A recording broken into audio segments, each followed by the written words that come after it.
Welcome, welcome, welcome. We're back. What's up, Ant? He makes his return. Big Ant is back.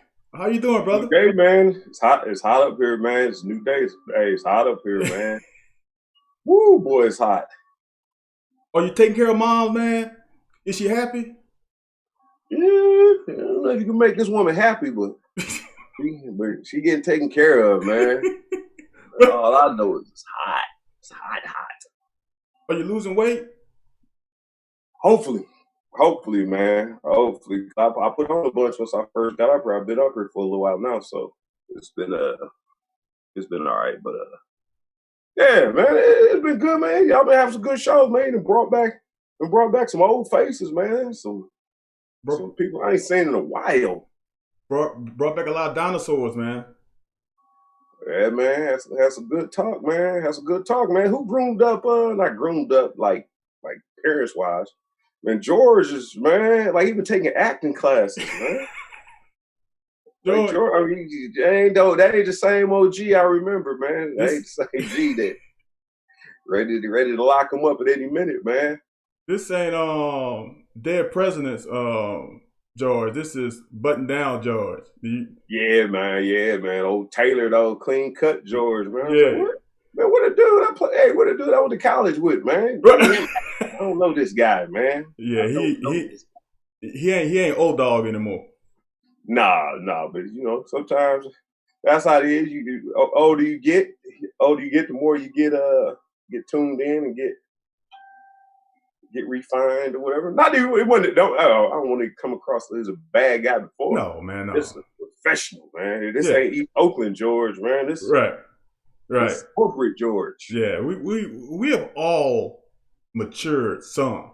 I mean, that's just the evolution of becoming a man. But yeah, George, man, I've jeez, I've seen when I was in Chi-Town, George came and lived there for a little bit, and I kind of saw the evolution. Uh, Oh, okay, yeah.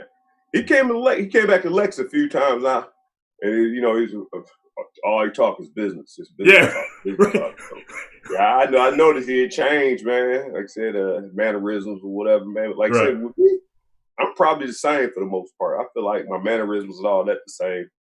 My mindset is probably different, but I'm an introvert, so I don't. Most people don't know my personality unless you really know me. So Right, right. Now, honestly, I don't think George really changed that much. He just he's able to control his emotions probably better now. That's yeah, it. yeah, that's all. Yeah, He that's was the all. same George. He hasn't changed. He was doing that in college. He just I don't want to say hothead, but he had getting out. Man, football does that to you, and you know that it's a competition. He had a competitive nature, and we were not winning, and and that wasn't a good thing for old George. It was good to hear Right, Reggie right. too, man. It was good. I haven't seen Reggie in years, man. It was I've talked to him a couple of times, but I haven't seen him, and it was good. I mean, I know it's virtual, but it was still good seeing him for a change because, like I said, I talk all the time. That Joker was a beast, man. And then Right, right, right. learning some of the stuff I learned last week was eye opening. Yeah, man, that was that was some good stuff too, man. I'm gonna have to keep wiping my face, man. Woo. Man, are you? But yeah, hey, old Bub, man, What? old It was Bub that. always got something good going on. Plus, we Hey, Bub, Ant, you're gonna have to uh, repeat yourself. pardon me. Yeah, hey, you back for a second time.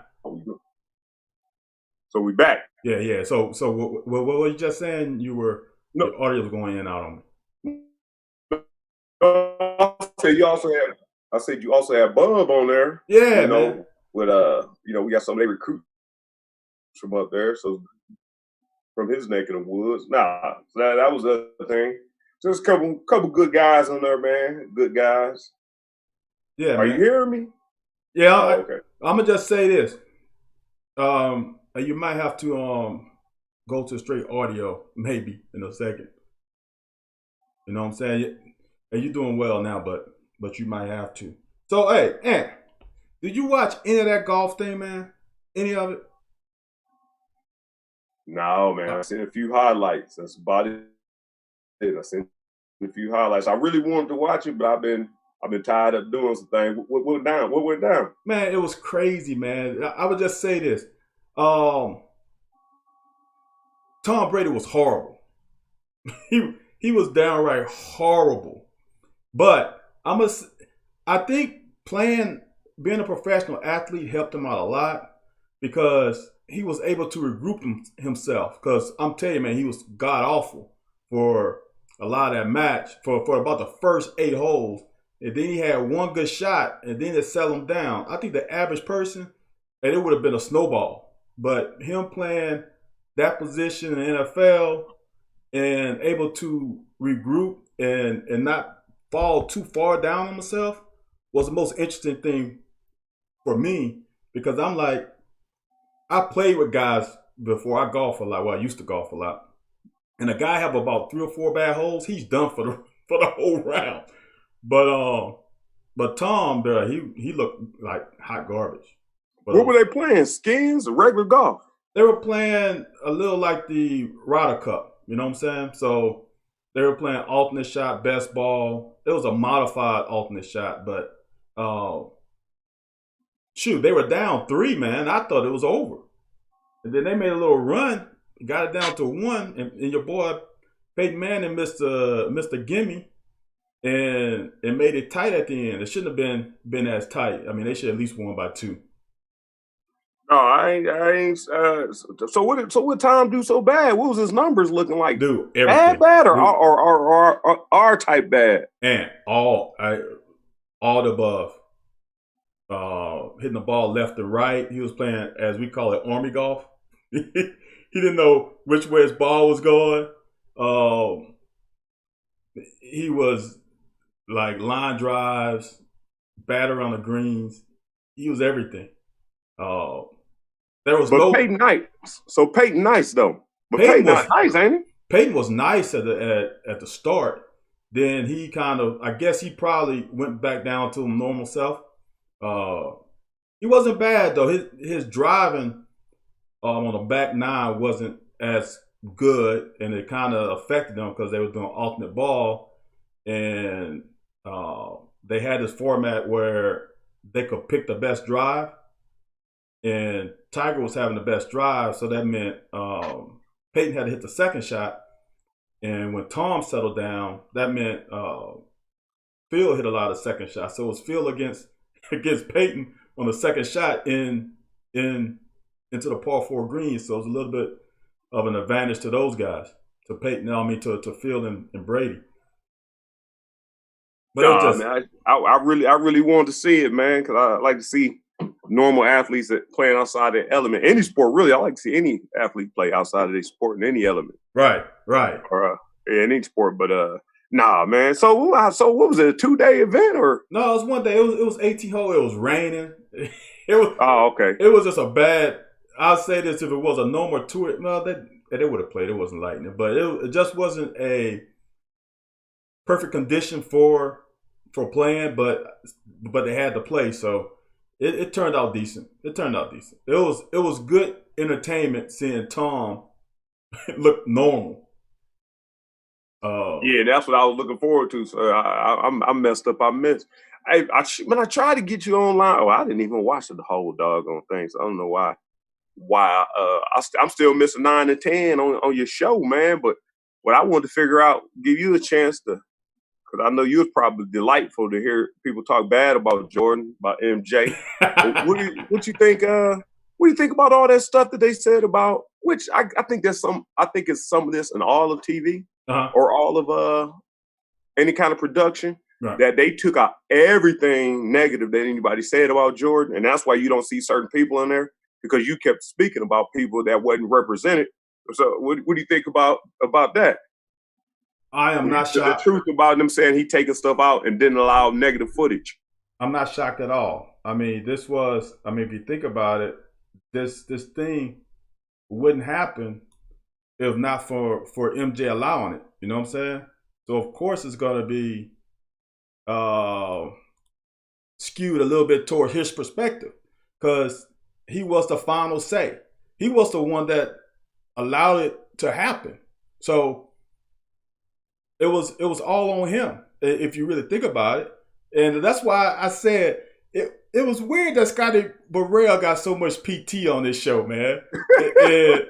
Like, who is Scotty Burrell? And your boy Craig Hodges got zero. Scotty didn't get as much PT as I thought he would. Just little stuff, and it doesn't shock me, man. You know how we are as players. We leave out stuff to make ourselves look good in all situations. If it's with girls or with boys, our teammates, whatever, we all kind of skew the truth to our angle. And I'm not shocked of it. The thing I'm shocked about is it actually came back out. And it's good a little bit because to show Jordan is normal. I mean, he's a average dude just like everybody else. He just have an unbelievable athletic ability, but we all do it. It's not a shock. I mean, come on, dude. Did we really not believe that Jordan didn't want Zeke on the dream team? Yeah, but I mean, even with that, I don't think that was really Jordan's thing. Like, I don't think Jordan was the one who really didn't want him on there, or I don't. But then, other people. I'm sure I've heard other people speaking about kind of tongue in cheek, like, well, they ain't asked me, or I wasn't the one who said it, or either either heard somebody who said it, or that they felt that way. But it's funny because when you said something about Scotty not being on there, you talking about Scottie Pippen? Yeah, a lot. Yeah, he wasn't on there a lot. I mean, he's Batman. You would think he would get his perspective would be huge. You know what I'm saying? They said, but I think they said Scotty ain't happy, or I don't know if it was after that Scotty wasn't happy with Mike. Excuse me, at the end of their career. Well, Scotty wasn't. Scotty and Mike had from what I've heard when I was in Chicago, an interesting relationship.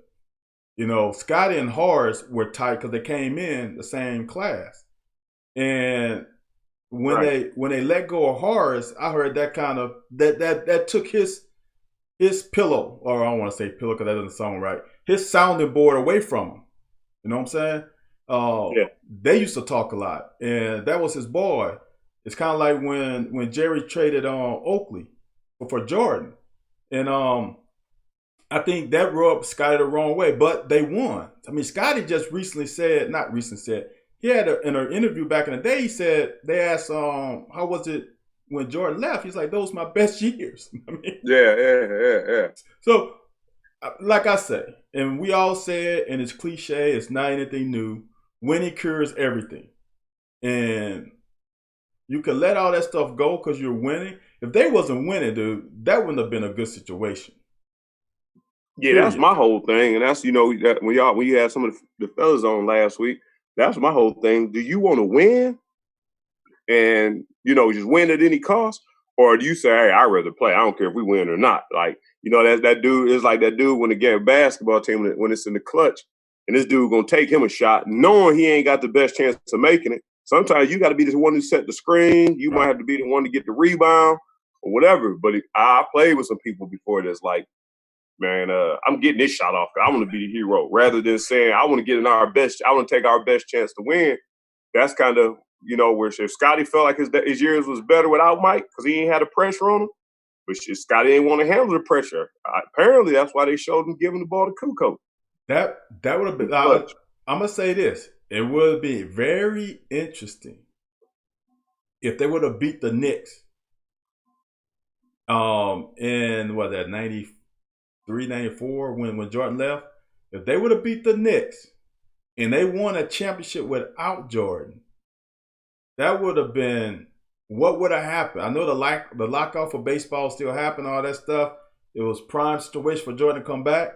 But if they win that championship, Pippen is now the man. And it wasn't like Pippen had a bad year that year. He had a great year. How would have they welcomed Jordan back? Because they would have won with a different type of leader. Yeah, but I'm saying, and that's what exactly, and that means we may not be having this. We may not be seeing this documentary. That Right. everybody's saying that, but I mean, you can't. There's a lot of stuff you could change in history. Right. The tuck rule, so if Tom don't get that first Super Bowl, right. You know, it's a couple different things. Like I said, I want to see Jordan. You know, see about it. I'm kind of like you though. I want to see some of his flaws, and that's one thing me and my cousins was talking yesterday. Was like. The way he represented Zeke, the way he represented Gary Payton and some of the guys, man, at any point, man, can't you just at some point be like, yeah, man, he is tough, man. He's right. Like, why is it always you dominating? And as much as I like the guy, every time I hear you always dominating somebody, like nobody stood a chance against you. This is. I mean, I'm reaching when I'm saying this, so I'm just gonna reach. Could it have something to do with his childhood? Because, I mean, we heard from the beginning that how his brother used to beat him so much. Yeah. Is this? Dad said that Larry used to tear him up, and right. He said Mike used to be mad. So is this his kind of? He had that that chip on his shoulder since then, and he still has it. So once he probably, dude, can you imagine what how much shit he told Larry when he beat him? Can you imagine how much he talked to Larry, dude? I can only imagine. Here's the thing: if you in my position or your position or anybody in position in the middle, and you reach it, you might have to, embellish your story or whatever. But if you are at the top of the mountain, it should be easier for you to give everybody credit. Like, yes, man, he was tough. Like, man, I had to climb this mountain. I had to climb him. But like I said, he made it seem like it was simple to do. He was so determined and couldn't nobody touch him. And like I said, it just at some point, it seemed like as business professional, as business savvy as he is, like he'd have more decorum just in general. And like I said, I kind of see him. And I don't like LeBron's attitude, but him and LeBron got the same attitude. LeBron don't admit defeat, but LeBron won't stand. He won't stand in the front of the line. Like if it was a Braveheart, he wouldn't jump in the front and defend it unless he know if it was 750 on 12, then LeBron might jump in front. Yeah. I definitely agree. But Mike gonna jump up there. I think Mike could jump up there even if it was, if the numbers was if he was outnumbered. And that's kind of where they both don't admit they got flaws, like you were saying. Right. But Jordan's is kind of like, man, I ain't got no flaws. And ain't nobody ever been close to me, which is ridiculous. You just giving somebody else a little credit won't discredit you at all because you got you're at the top of the mountain. Right.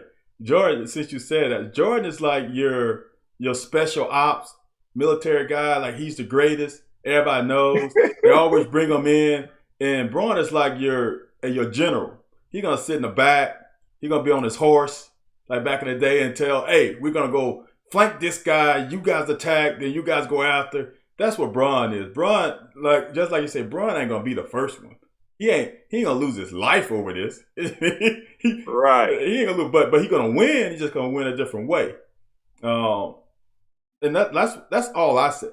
I don't mind Jordan, to be honest with you. I don't mind the way he led. I really don't. How can you argue? He won. He was 6-0 in the final. Right. All I like to say is that it's not just one way to lead. That's all I just want to. I don't want people to think like, well, if you want to win 6 championships, you got to lead that way. I mean, damn, Bill Russell won 11. He didn't lead that way. So it's like, that's all I want to say. And you don't have to be like Jordan, who's all business. When I say business, I mean on and off the court. Jordan was 100% business. Right. And you don't have to be 100% business off the court. You can be that goofy clown like Braun is sometimes off the court. You don't have to be buttoned down in your suit and tie and your hair comb or your bald head is perfect all the time. That's all. Jordan hit so much, dude. That's what I don't like about him. Or that's what brought me to the other side on Jordan is he's a PR genius. None of the stuff got out on him, man. None of it. So that bothered me a little bit. That's all. But that's what you would want. Like, I guess if you write a novel, you write a book, that's what you want. Like, everybody know the stuff we seen. It's just kind of behind the scenes of it. You gotta have some twists and turns, and they're like, dang, the only bad thing they said about Jordan was he came out one game and had his shorts on backwards. That's like the only negative thing they said about it. But it's funny because your boy Reed was talking about the family, and I had a couple people that I've been talking to about the series, and we was like, they're gonna throw his family. How can you be that great and determined, and you don't show none of your? There was never any background stuff.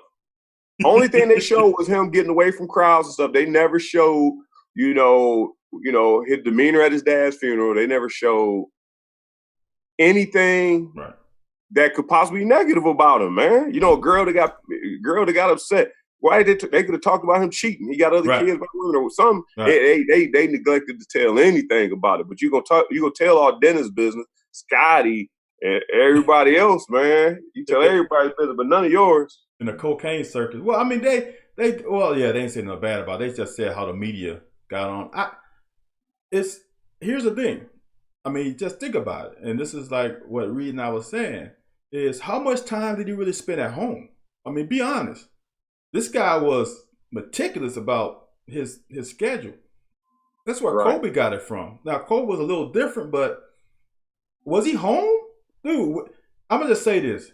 This Joker shot 50% from the field as a shooting guard, as a 2. 50%.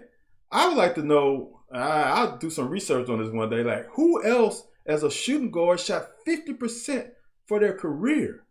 Dude, that's crazy. You know how many shots he probably put up every day to shoot 50%? Come on, man. 50%. 40% is really good. 40%. Oh, yeah. 40% will keep you in the league for 20 years. This Joker shot 50% for his career. That's insane. I don't think people understand how good that is, man. Yeah. That's some stuff. Now that's some stuff right there. But so I'm not sure he was home, and I'm sure that Juanita, they have a deal, dude, because Juanita knows all the stuff. I mean, not all of it, as much. She knows more than anybody else, and it's just shocking because he's a new grandpa. I'm surprised he didn't put his grandbaby on it. Why they never bring Juanita in, see her perspective? But like I said, I'm sure they probably interviewed her. No, and Mike like, nah, we can't use that footage. No, from what I heard, the daughter Jasmine said, no, she wasn't part of it. I think she said her mom lived it. There's no reason going through it again. I guess if it was terrible, you could say what kind of guy was Mike. Everybody, he was caring, he cared about everybody. Just his smile light up the room. They got to say, that's what I'm saying. I'm going to have somebody disgruntled with them. Right. You know what I'm saying? Like, it's crazy, though. Even when you heard Isaiah and Gary Payton respond, Charles respond, they all had decorum about it. Right. One of us would be like, man, that monkey there, that's so-and-so, man, he lying. This would happen. But none of them, they all, whenever, instead of saying something negative about it, they just chuckled it off like, yeah, wow. And because he was that dude. If Jordan was, if Jordan was Robert Ord, okay, Robert has 7 or 8 championships? Right. Ord wasn't that dude, they might have let some stuff go. But as a player, you have to respect. I know some stuff on some players who I played with, but they were so good, you just let it go and you respect them so much because what they did on the field. You know what I'm saying? It's not right probably, but that's just how it is. Yeah, but that's why I feel like the whole series kind of fizzled out. Like after the first 2, it kind of built up. Then 5 and 6, I was like, oh, okay, it's about to get better. After 5 and 6, man, that stuff was so bland, man. Like, come on, man. Now y'all just wasting my time trying to get the little extra stuff in there. Like, you could have kept that, man. That's why I'm saying get somebody who may possibly say something negative about him. I put it like this: I had my surgery in Birmingham, Alabama, at Health South, the one that Charles Barkley and Bo Bo Jackson started with Dr. Andrews. Yeah. Yeah, Dr. Andrews was at. I don't know where he at now, but that's where he was out of. And the nurse, the lady at the front, or when we go to rehab, older black woman, kind of remind me of Jordan's mama. She was like really real nice, like grandmothery. She didn't know us, but hey child, hey baby, come here. And all she did was check people in and got them prepped for surgery, or just got their paperwork, did paperwork and stuff. And she was talking about when Jordan played, and she was like, "Y'all just seen them all come through here, baby. Barkley, so and so, everybody. Allen Iverson was there. I think Charles was there when I was there having surgery or something." But she was talking about Jordan, man. She didn't give me really much detail, but she said basically, she said worse than what you ever said. She said, "I can't stand that man." And he said, "He got a strong black woman next to him." You know how they be. They got a strong black woman next to him. And for the stuff he done, like she ain't never tell me, but for her to not know him was extremely upset with him. Yeah. And so I'm saying, I'm sure there's other people with pictures. And that's just somebody on the outside looking in. So I know there's people in the circle that probably got some dirt. Oh, dude. I don't know if Mike done paid them off or what. Because at the end of the day, man, these dudes just big figures as Mike. Right. Can you imagine if those two security guards were still alive in the stories that they could tell? Can you imagine that someone right now, they were still living, would pay them a really good chunk of money to write a little book on how was it being the security guard for MJ? You know what I'm saying? That MJ would have had to come out of pocket to stop that. But I don't know, man. It's interesting. But even with that, the dude that wrote the book, I don't know what happened with him. Dude that wrote Jordan Rules book, he said he's getting death threats and stuff for telling the truth about Jordan. We don't know what else he knew. So it seemed like anybody got something negative to say about him, that it was a done deal. Because, dude, Jordan, I'm telling you, look, when I was in Chicago, it was God and then Jordan. dude, I'll never forget. So I'm a Laker fan. And when was that 2002 season when the Lakers when they three-peated? 2001, 2002? I think so.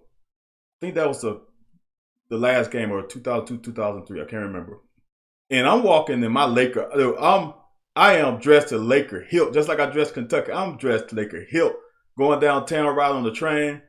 And I go get food at lunch, and the people at the thing is like, "Take that off. Lakers you don't wear that stuff around." I'm like, dude, are you serious? I'm not from here. I'm not a Chicago person. No.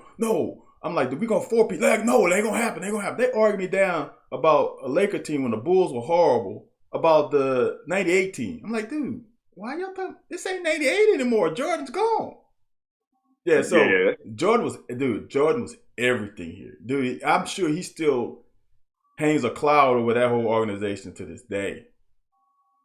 Yeah, I can imagine. Yeah. So I really can't trip off of that too much. Like I said, I just thought the story was gonna go a little different. Then when it started coming out that Jordan wasn't telling the whole story, and everybody wouldn't let him talk against him, or other people who had negative stuff to say about him didn't make the cut for the video. I was like, that kind of made me seem kind of bad. Like, man, if you that great, man, it ain't bad for somebody to show that you mortal, like you one of us. Jordan isn't one of us, dude. And then that's probably a disheartening thing to a lot of people, that you walk this earth just like we do. I don't care how many points you score, how much money you got. At the end of the day, you still got feelings. You still make mistakes. And for you to be great and can't prove that, man, who wants to be around somebody who thinks they better than everybody? Dude, this is, I don't think people caught on to this, but just the fact when he came to Chicago and he was a loner there, he got that George guy to take him to the hotel and nobody around him. He didn't bring anybody with him. He didn't bring his mom. He didn't bring his dad. He didn't bring his brother. His brother came on another flight. You know what I'm saying? Just all that says a lot to me. Dude, he's a loner. I'm not I mean, we're both loners, so I can't say too much about him. I'm just saying he's that guy. If Jordan would have been great, he would have been still the same guy. I mean, that's just who he is. And then the media dumping on him like they did just made him even more of a loner. Yeah, that makes sense. I can see he that. is who he is. I don't think he changed because of his stardom. That's just who he was. Yeah. Nah, I can feel all that. Yeah, I can feel all that.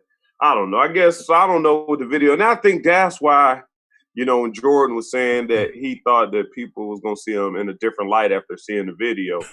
I thought it was gonna be that they was gonna show something he did that we didn't really like. Oh, but yeah, man, like you said, your family ain't in there. You said you got a new grandkid, right? Your ex-wife, or shit, your current wife ain't even in it. Like, come on, man. He has twins. I mean, now I guess he don't want to put the image of his young kids on TV, but still, man, come on. Yeah, and you could at least say something like, "I enjoy being a granddad or pawpaw, whatever you want to call it, whatever he calls himself." He should have said that, somewhere in there. I'm a new grandfather, and I'm proud to be one. It's fun. I can just all the cliche things people say. I can always give him back to his mom. All that good stuff. But he ain't. Yeah, you could add a cameo or something. Right, just a little cameo. Something. He said nothing.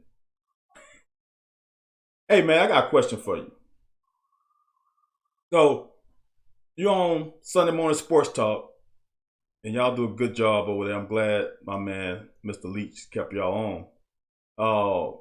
You have said this year after year, how important it is for a coach to have an identity. And since we have our own locker show, I think you're full of it. What you talking about? What you mean by that? Because as a coach, now this is what I'm taking from what you said. You said an identity where a coach plugs and play guys into his system, right? No. Okay. What are you saying? An identity means I can identify you for doing certain things. That's so if the game is on the line and you got a coach, it says the score is 9-10. With 30 seconds left, you just scored. You just made it 9-10 after the score. Certain coaches, gonna go for 2. They going for the win. They not gonna do this. There's certain coaches, on 3rd and 3, they probably gonna pass. Okay. 3rd and 2, they probably gonna pass. Okay. So my identity means I know what you do. I know you're gonna bring a strong defense every year. So my identity, like a defensive coach in basketball. Like my whole identity means, if you put it like this, what I don't like is when you switching up all the time, they make excuses why you switching. If you lose doing what you do best, oh, okay. Oh, okay. You went down on you fell on your shield. But if you are the type that make excuses and you trying to cater to a player, cater to the crowd, cater to somebody, and we done played for both coaches that were unsuccessful because they catered to a coach that wasn't getting the job done. Yeah. So, go ahead. What was your point? No. I want you to talk your shit, man. No, I see. That's what maybe I took it the wrong way. See, when I think of coaching, is the good coaches are able to adapt to the talent that they have. Now I know some coaches who. They run a wishbone and then they get some talent around them. Then they switch it up because, now I got a quarterback who can throw it. Now I got some receivers. This is high school football a lot. Yeah. So now I got a quarterback who come in through the ranks. Now my identity ain't going to be the same. On 3rd and 3, I'm not gonna run that veer option quarterback keeper because I know I can get 2 yards. Then I can go for it on 4. On 3rd and 3, I might throw a swing pass to A-Dot. And then I get first down, potentially more. So sometimes, to me, the best coaches I played with were the coaches that was able to adapt to the talent that they had, especially in basketball. I mean, it's not as much of football because you can mold it a little bit more in football because you have so many players. But in basketball, if you got a post player and you won 4 out and 1 in, then the next year you ain't got a post player. You got all guards. You got to run 5 out. But then you got 2 post players. You can run 3 out, 2 in. You know what I'm saying? You got to kind of you have an identity, so to speak. Maybe it's just hard working and a good teacher, but the scheme sometimes got to change. Yeah, like I said, I think it's more, and I'm not saying for a career. I'm saying for a season. Oh, okay. If I know what you're gonna do, like you Okay. said, like if I know what you're gonna do, and I'm like, yeah, like shoot, with Benny Snell, everybody knew he was getting the ball. Right. Okay. When we put Lynn Bowden, the quarterback, everybody's gonna do a certain thing. Like I said, I just feel like when you not getting the job done and you not changing nothing, because like I guess it's hard. If I can identify with you, put it like that. That's my thing. I think maybe I have misspoke. If I can identify what you're trying to do and I can see some sense of football, then I can appreciate it. Okay. If I can't, if it don't make sense to me if you're doing something silly. Like I know, I'm playing basketball against teams that the guy guarding the point guard, shoot, as soon as that guy go by, you just leak out. Yep. We'll let the people in the paint take care of them. Yep. That's your identity. I mean, okay, if that works for you, that's fine. But if I can't identify, like, why is he doing this? You know what I'm saying? Like, and that's the whole point. Yeah. If you watch anything of football, being the football mind that you are, if you watch anything throughout a game,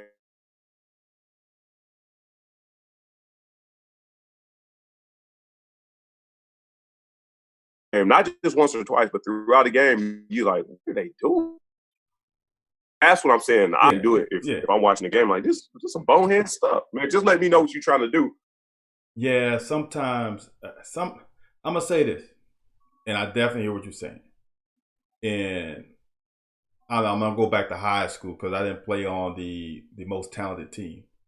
Sometimes we had to switch it up because we knew if we did what we were doing, that defensive end was gonna kill us. You know what I'm saying? So then I remember one time we played this team and they had a defensive end dude that was a monster. So we began the game trying to throw. We used to throw a lot of crossing routes because I didn't have speed on the outside. So we throw a lot of crossing routes across the middle, right? And this joker was blocking, dude. He blocked like 6 of my balls in a row. And we never rolled out, really. We were not a boot team. We had it in a playbook, but we didn't run it because we didn't have the offensive line to run it well. So we started just booting, man, like rollouts. Not even a boot because I wasn't even faking. We were just rolling out, getting away from him. And he was on my right side. So I had to throw on the left side all the time. Whereas the right-handed quarterback, you got to square the shoulders up. So sometimes you just got to go away from your game plan, or your identity, depending on whom you're playing.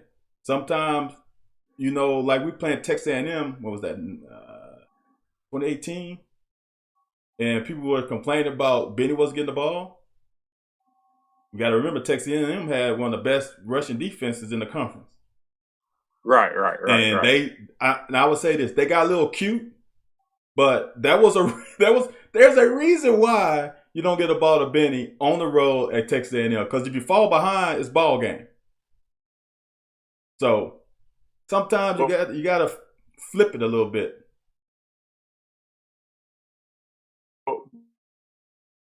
But if I can identify, that you going away from Benny, because I'm gonna give you this. That's probably happened to both our, well, not three, 2 of them happened to both our careers, and one thing that sticks in my craw. Okay. Hey, Ant, hold on. Your audio's going off because I want to hear this one. One. Okay, go you go. You got Tim Couch, the best quarterback in the nation, and you're with you times. I'm fine with that. Like, I'm cool with him throwing the ball 40 times, even if interceptions, because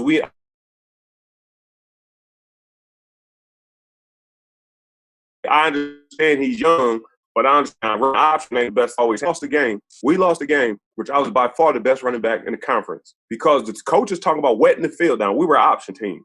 So instead of running the option, we are running off tackle, which we could do that pretty well too. But that means you just stacking everybody in the box. Our thing was speed. Even if it's mushy, they got to run on the mush. So especially with option, it wasn't raining. It was just mushy. The field was wet. And cold. And start over. Which your audio went out. Which are you talking about now? So you missed the Tim Couch thing, or you missed the option part? I missed the start of the Tim Couch thing. I heard the option part.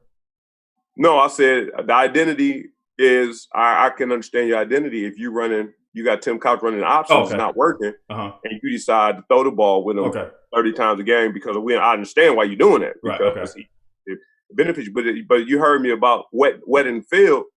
I know everybody who said they didn't play against a team where they wet the field, they saying they watering the field out, making it soggy. Right. And our coach changed the whole game plan, and we wound up losing. We were an option team. So we start running off tackle. They just stacking the box. When was this? No, in high school. Oh, okay. I got you. Yeah. I got you. Yeah. And here go the third thing. Here go one thing I just want you to know. I just want you to know. Alongside of me not playing, getting kicked off Kentucky's team, here go one other thing I want you to know.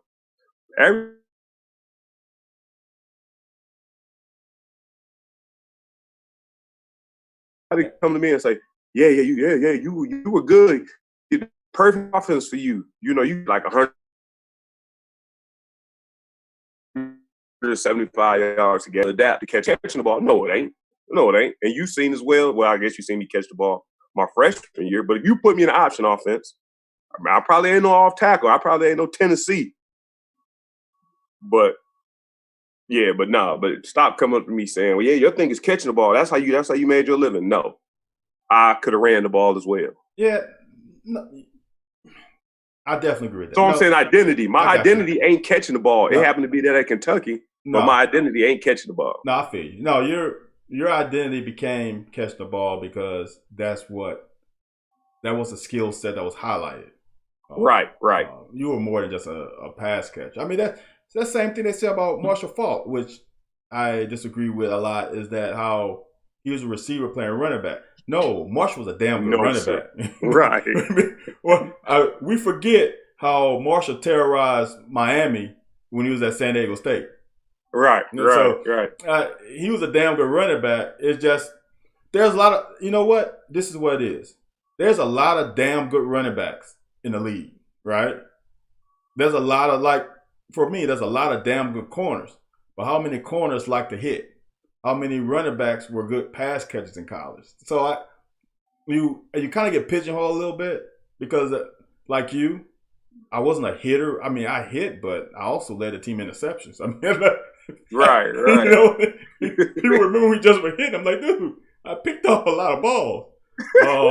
But it's just what was highlighted. So yeah, man, it's interesting how you later in life, how people remember certain things about you that you like. I was multifaceted, man. I was more than just that.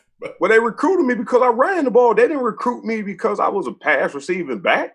You know what I mean? So that's why, and I guess, part of it, I think, is certain people that say it. Like, basically, what it comes across to me is you wouldn't have been shit if you couldn't catch the ball. That's what, and I was like, man, so it's just, I don't know. It's just always, now, if it's just a big blue nation, I just let them take it. But most of the people that speak, Big Blue Nation always speak, and I think they speak pretty accurately. Like, man, you could run, you sure could catch. Like, they give you enough respect. But I've had people that played behind me or with me. It was like, yeah, man, you lucky how mommy came. Like, if you wouldn't be catching the ball, you ain't have a future. I'm like, wow. Well, see, that's the way I take it. That might not be what they mean, but that's the way I take it. See, I remember, with George last time. I remember George in that Tennessee game. I remember in the Louisville game. We had trouble. We were in trouble offensively. We were trouble. I don't know how, I don't want to say put stuff out, but you and Tim came and lit the fire a little bit. Gave us a chance. I still say, like I've said on this show, if they didn't call back that touchdown, that game gets really interesting. Right. And the offense gave up 21 points, but that game is really interesting. Couch throws a touchdown. If you score that, it's like 17-21. Right. That game is a little different, man.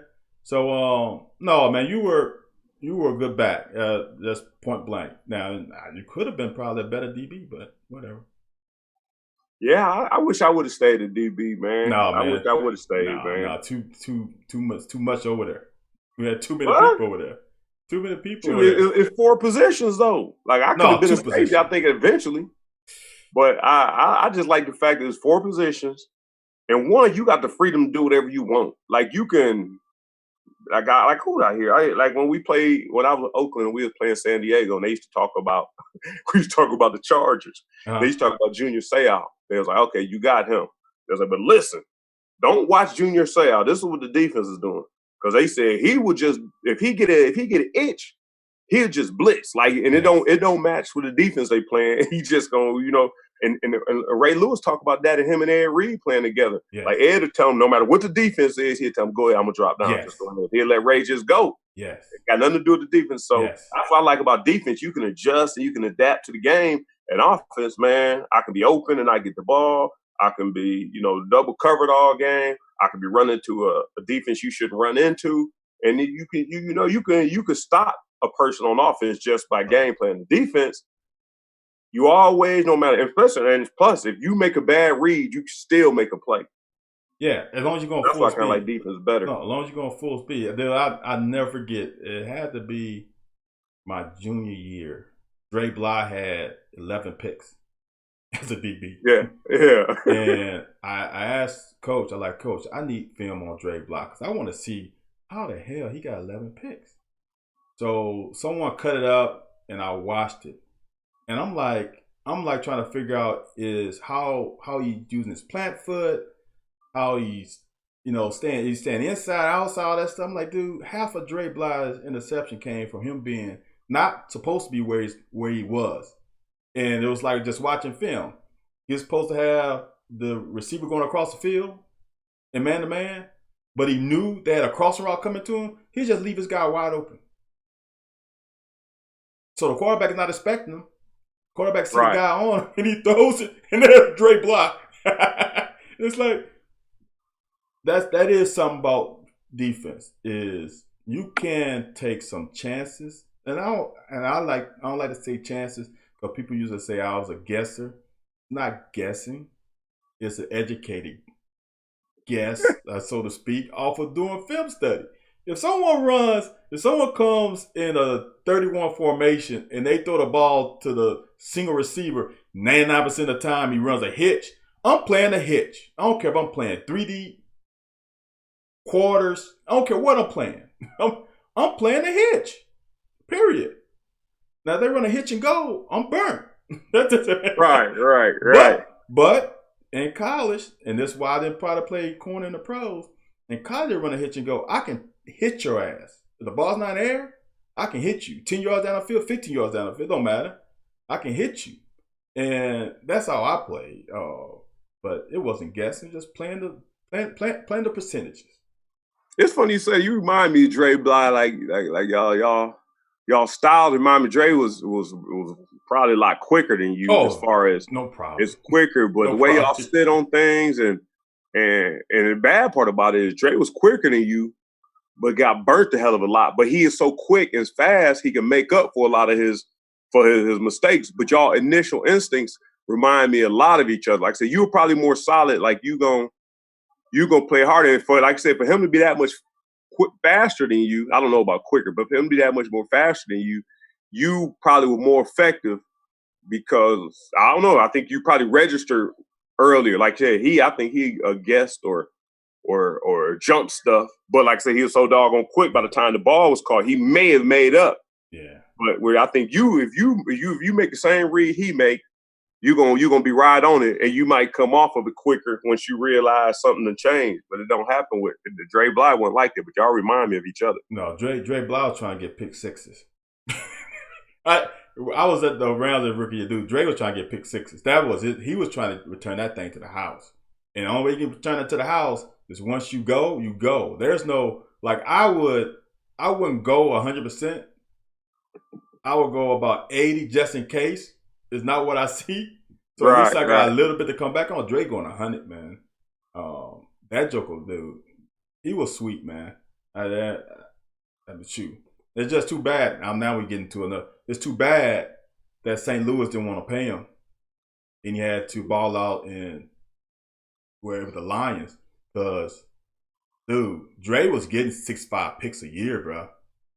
I think they were doing rough out there in St. Louis, though, man. When I was there, man, it was Torrey and Ike and Oz and Ricky. Man, they was picking on Dre, man, in practice, man. He was young.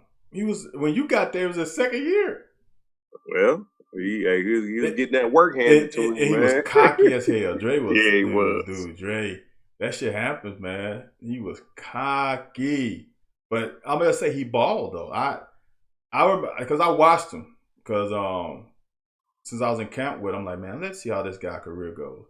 Dude, he balled. I think he played 4 with St. Louis. Then he went to Detroit and balled out again. Dude, Dre's got to have close to 50 picks for his career. Dang. Really? I'm telling you. I'm going to look that up, huh? I'm telling you. It's between 40 and 50 easy. Yeah. Easy. But you're right, though. If he got his hands on the ball, he was putting his hand behind his head. He was putting his other hand behind his head. He was to the house with it. It was done. And if they didn't have Oz Akeem, he was a damn good punt returner, too. I didn't know that. Oh yeah, he could run that thing. Now, man, let's finish off on because we got 5 minutes left. Let's finish off on this on some UK football. Do you think if we get Jager because of Crowder's coming, have you heard anything? It seemed like they're boys because Crowder's had a little picture of them too, and it seemed like they are tight-knit bunch. I don't know, they play Little League football together. But are we going to get Burton to come? Nah, man. No. See, Crowder's left and he went to IMG, so I ain't sure if it's that. I don't know, man. Interesting. It is, man. But I think Crowder is multifaceted. I think he's somebody you probably can put at DB if you want to. Is he a baller? Is he real? Because at IMG, he didn't get that PT like I guess he expected. So that was. They said his numbers was pretty good at IMG. I think his numbers was pretty good. Nah, but they were all right. They were all right because they had to spread the ball around so much. They were all right too, though. But he can do a lot of things. And last time I seen him play, actually, was like in middle school. I didn't see him play in IMG, but he was he was so far above everybody in middle school. Oh, really? Which I'm not saying that translates to college football by any means, but and even in high school, a lot of things he did, but he played quarterback. Like I'm talking about just smooth, didn't get rattled. Like basically that's what it is. I think the mental mindset and his tools, whatever it takes to make it on the next level, he was doing that at a young age. Okay. Although, and then the only other person I know that I can say through their high school years were playing on the college level was Tim Couch. Like when you watch Tim Couch, and that's what I think that's part of his problem. He peaked too early. Like in high school, he may have peaked in high school. Who, Couch? Yeah. Yeah. Like reading, reaction, or whatever. Like by the time he got to college, he was at the top of his game. And I think he was good in the pros as well if he had more protection or whatever. Right. But like I said, when you start talking about his shoulder being messed up, this, that, and the other, I think all that came from because he matured earlier. Arm got thrown, got a little weaker. And I'm not saying he has a weak arm. That's what they say. But then also he had, like I said, had surgery when he left Cleveland going to Green Bay or whatever. So I knew it. You knew it. Basically, you knew Tim was going to be a star out of high school. Yeah, that's what I'm saying. Right. And Crowder's kind of got that demeanor about him. Like he don't get rattled. You can put the team on his back. You can line him up in the slot. You can line him up the quarterback. You can do a lot of different things with him, and he won't get rattled. He's gonna bring you home a victory. Well, that's good to hear because I'm always skeptical of not skeptical. I don't like that. That's not the right word. I'm always leery. I want to see these guys play big time ball before I start throwing roses out because when I see some of these films on the competition, like man, yeesh, is that going to translate? Right. Is that going to translate? I'm not sure. Let me see. But I mean, it's kind of hard to argue. Well, skill position wise, it has because we had a couple skill position guys from Kentucky who hasn't panned out. Timmons is one that I thought was going to be a stud from what all I heard, and he didn't pan out. And all the good ones didn't come to UK. They went to Bama or. Yeah, we got Matt Elam. We stole Matt Elam. You're right. It's been several of them that, and I don't think you're wrong for saying that you don't buy it till you see it because, like you said, Ryan Timmons started off there. It was giving him a lot of action and this that freshman year got a lot. I said, okay, once he blossoms, right. Shoot, we never got to blossom. Matt Elam never blossomed. I mean, there's several people, but for next show though, I think a good thing we talk. I was in a chat group, and although neither one of you and I play high school football in Kentucky, there was an argument that Sean Alexander is the best running back ever in Kentucky, in Kentucky history. And I'm like, that's by far. I was never, even through his MVP years, NFL years, I ain't never been impressed by the guy. Dude, you're the same. And you're the same. We feel the same. And I'm trying to, and I have to check myself sometimes. Is it because I'm a hater? Because I was at Kentucky when he went to Bama and, it was a chance him coming to play with us and we need him because we lost Mo. You know what I'm saying? Right. Is it because of that or is it because I really don't think his skill set is that special? Because to me, he was soft. That's what I say. You can't argue because people are going to say, look at numbers. Like the same thing I say about Tom Brady. One thing about Sean Alexander, if you run him on the edge, he'll put his shoulder down on a DB, maybe a safety. On a safety coming downhill on him or a backer, he seems to turn his body sideways. Right. I'm telling you. But I can't tell nobody that who don't know football because all they looking at, well, he was an MVP. He rushed for this many. Well, look at his runs. If there's a gaping hole, he's through there. And if he get a full head of steam, it might get a little ugly. No, he had vision. Now, we played Bama his freshman year. So Now, that's why I say, I don't want to, because he's a freshman. He was 18 years old. So it's like, I can't really judge him off of that because I'm 20, going to be 21. He's 18. His body's different, experience different. You got to give him some time to mature, right? But I saw him at Seattle, dude. I'm like, he just don't hit the hole. He's got great vision. Now, I'm not going to lie. His vision is good. And for a guy his size, he has decent feet. But they also gave him the ball. Right. If you are, this is what I want to, if you are a great athlete, which he's a great athlete, and you are a feature of any team, you're going to excel. Period. Because you're gonna get, it's just like Barry Sanders. He's gonna get 1 yard, he's gonna lose a yard, he's gonna get 1 yard, he's gonna get no yard. Then he's gonna bust a 50-yarder. Right. So, I mean, yeah, that's interesting. The best back in Kentucky history. Yeah, like I said, I might try to get the dudes on that was arguing it. And I guess somebody on the thread had the audacity to say, yeah, his cousin said he ran a 4.3. Man, come on, man. I said 4.65 at best. Maybe 4.6 flat on a good day. And when you was, I don't know if you did it, but I'm sure we all did it. You had the stopwatch and you was trying to click it as fast as you can, right? You got 0.03, 0.04, right? That's the fast. That's like instant. Yeah. But honestly, between a 4.3 and a 4.6 ain't that much. It's like a body. It's like if you run 100, he crossed and your body is at his back. That's how tight it is. Uh-huh. People get missed. That's why the linemen who are running like 4.8s, that's freaking stupid. Because the guy who's running a 4.3 really ain't that far in front of him. Right. Have a second. Click. If you think about it, a 4.2 is burning. It's a 40-yard dash. It's burning. But a 4.8 really is not that far behind. Now, if they run a 100-yard dash, then you got to put some bodies in between them. But for 40 yards, I mean, come on, man. Shit, it's 10 yards per second. Right.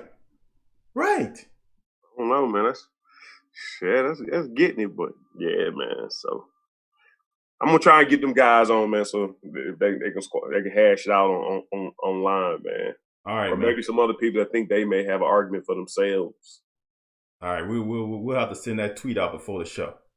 Right. All right, man. Are you coming back home this week, or are you gonna stay at the crib at Air Miles for the rest of the week? I should be home Thursday or right, Friday. So next show I might be from here. I might have a better situation. I don't know if our Wi-Fi is that good here. So all right. I'll be on, but I'll definitely be back next weekend. By the weekend, I'll be back in Kentucky. But that's all right, man. If you come on Thursday, drive safe, bro. All right, man. I appreciate it. All right. Thanks for watching.